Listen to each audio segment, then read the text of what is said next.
Hey everyone, off the mic Sports Network. A couple things here. So on the Tampa Bay Bucks, they are eliminated from the playoffs. 23-20, a doinked field goal at the end.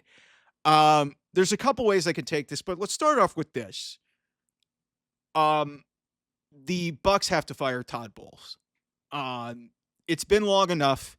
Bruce Arians retired after the Super Bowl season. Handed the reins over to Todd Bowles. He's a great defensive mind. Great defensive mind. He's been successful defensively wherever he's gone. But in his two head coaching stints, one with the Jets and now with the Bucks, there's a ceiling with this guy. They got to the divisional round last year. They were able to get out of that, and now they get into this game against the Commanders, and they lose this game. There were some time management issues, some execution issues, and it's gotten to a point where it's just like you can't have a home game on your field and lose to a rookie quarterback in that fashion. And Jaden Daniels did not look rattled at all. And multiple times in key spots, the Bucks defense just, collapsed. And that's on Todd Bowles. And then, time management issues, letting multiple seconds. It didn't burn them at the end of the first half, but it burned them at the end of the game where they mismanaged some of the time. They let time tick off and then finally took their timeouts. It was just bizarre. It was really bizarre.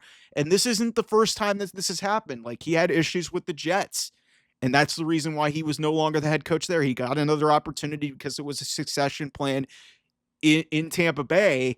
But Baker Mayfield had a really outstanding season, and the Bucks were lucky that Atlanta fell on their face near the tail end of the season and allowed the Bucks to win this division.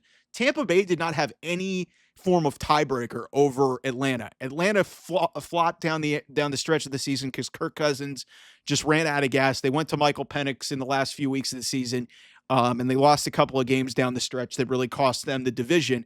But had that happened, I don't even know if Todd Bowles would have made it in the next season to begin with. But now they got to fire him because you can't lose that game. You're up 17-13.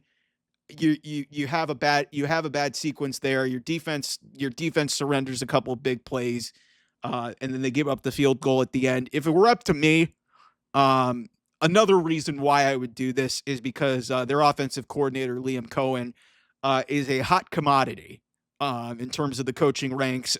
He could potentially get a head coaching job.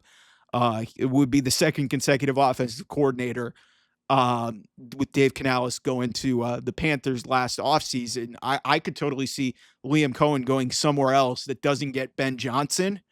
So if I'm the Bucks, I move quickly and I fire Todd Bowles. I move off of him.